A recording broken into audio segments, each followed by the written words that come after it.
Welcome to Search for Signs. My name is Gary Willing. If this information interests you, please press the like and subscribe button and press the bell for notifications. When you see Maitreya on TV, or meet these masters, or meet Maitreya, maybe, you're of course going to be struck by the love that they have, because they know nothing but love. It just radiates from them. They just ooze love, just so to speak. You'll also be struck by their humility, by their joy and their humor, and how natural it is for them to be joyful creatures. I mean, Maitreya's name literally means the happy one, and he fits that name perfectly. When you meet him, you'll know what I'm talking about. But you'll also, I bet you, be taken back on how much they know about everything. It's like they know that they know. They don't have to research it. They don't have to Google it. They don't have to read in the paper. Not many people read stuff in the paper anymore, but you know what I mean. They don't have to read it in a book. They just know that they know about pretty much every topic. I mean, every topic. And yet they're very humble about it, and the humility that they have with it. Now, the problem is that humanity and all of us know little about nothing. We don't know that we don't know, but yet we think we know. And yet we take great pride in the fact that we know little about nothing. So we think we're right. We hold on to that, wanting to be right for dear life, And the problem is that when you ask Maitreya a question, or you're asking for his advice on something, or you ask one of these masters, you'll get an answer, and it'll be the correct one, believe me. But you might not like the answer. But it will be very, but it's also going to be very simple. And eventually you will have to take their advice, or, it's kind of like if we keep going along the same path, we're going to go right off a cliff kind of deal, right? And these masters know that the only way to kind of keep us from going off that cliff. But, for instance, if you would think that they would give you very complex answers to difficult questions that have been plaguing humanity, and problems that have been plaguing humanity since the dawn of time, like peace. Maitreya, how do you create peace? And you'd think it would just be this huge complex answer that you'd have to take notes on, right? But the way he would present it back to you is the answer to peace, the only answer to peace. Somebody in kindergarten can understand it. Without sharing, there could be no justice. Without justice, there could be no peace. Without peace, there could be no future. The way he puts it, it could not be simpler. Yet, humanity might be looking for more of a complex answer to it. And if you look at it now, right, there are groups that are trying to create peace in the world, that are trying to end war, and they're doing great work, but they're missing the first and key element of that, which is sharing. So when they ask, how do we create peace? He's going to say, you're going to have to share the world's resources first. Well, I don't know if they're going to like that or not. Some governments might not like that. Some world leaders might not like that. But that's the way to go forward. You can't create justice in the world without sharing the world's resources. And you can't create peace in the world when people are living in an unjust situation. You see? And then if you take the environment, for instance, right? If you were to Google environmental problems, or the environment or whatever today, right? What's the main thing that comes up? Of course, it's going to be climate change. It's even taken over pollution. I remember back in the 80s, it was, the topsoil is being removed at an alarming rate, which is a problem, right? I'm not saying it isn't, but it's not the biggest problem that we have with the environment. And then climate change came along. Oh my gosh, the icebergs are melting and stuff, which is a big problem. I'm not saying it isn't. But when Maitreya is asked what the biggest problem is, or what do we need to do about the environment, it's going to come as a surprise and a shock to a lot of people. He's going to say we need to shut down all the nuclear reactors immediately. We don't need them. And they're going to say probably why? Because when we put Geiger counters up to the nuclear reactors, it's not measuring anything.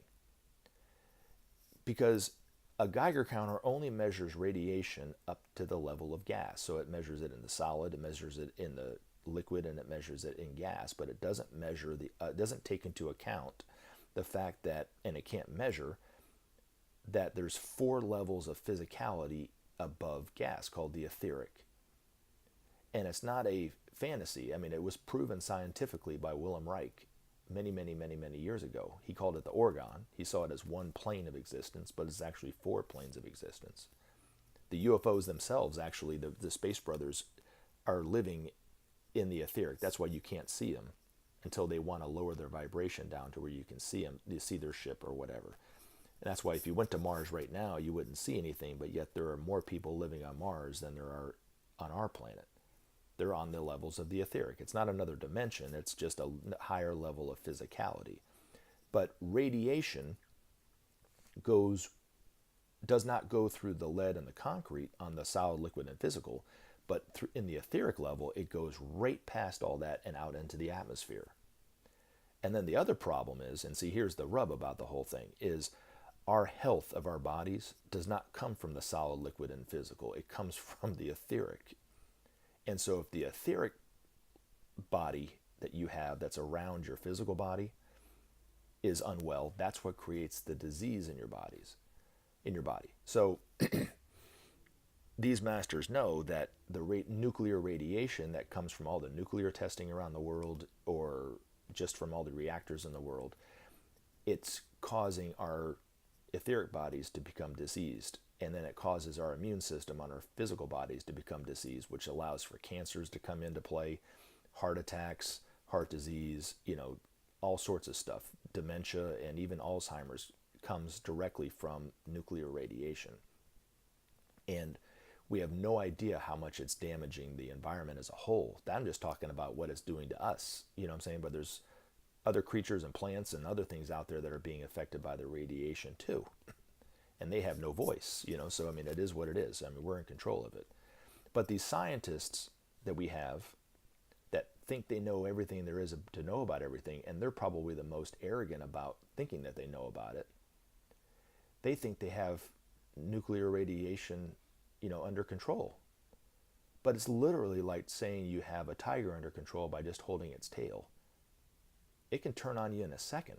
Just look at Chernobyl. Just look at what happened in Japan a few years ago. I mean, those are just two examples of it. And it could happen at any moment, anywhere in the country, or anywhere in the world, not just in this country. And so Maitreya knows how dangerous it is. And we have to shut it down immediately. And if it wasn't for the help of the Space Brothers themselves, the tireless work over decades of helping to clean up our environment, we probably wouldn't be able to live on this planet right now. Now, they can't do it all, because if they did, that would really absolve us of any responsibility, and we wouldn't learn that we can't do this. We have to learn that we're not supposed to hurt our own environment. There's no other ships out there that are going to lift us off and take us to another planet. If we ruin this one, this is it. This is all we got, and we're in it together, right? So as our world leaders, or if you ask these masters their advice to kind of tie it in, you have to understand that they're going to give you the correct answer, because they know that they know, and they have the wisdom that they know, and they'll break it down so you'll understand it. But whether you're willing to accept it or not, or our world leaders are willing to accept it or not, of course, is up to our free will. And the masters, and here's the other part of the rub, is that the masters don't infringe upon our free will. They don't push. They don't, debate with you to get you to, to see their side of the story. They're just going to tell you it and move on. And it's for us to decide whether we do it or not. And our world leaders and our scientists around the world, and our, presidents and all that stuff, are very, very, very arrogant people.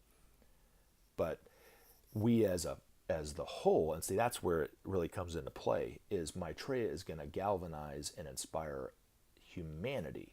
We have the answers at our fingertips, really. We know what the right thing to do is. We need to end war right now. We need to help fix our environment. We might not know the right way to do it, but we know that that's important. Where our world leaders aren't necessarily taking that seriously at all, right? And that's where Maitreya is the X factor for change, because he will inspire and galvanize. He knows what to say. He knows how to speak to all of our hearts to get it to where we will see the needed changes and know what to do.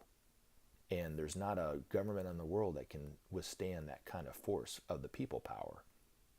But, and as always, take action. Help SOP save our planet. Thanks. Thanks for listening, and we look forward to talking to you again in future videos. Have a great day.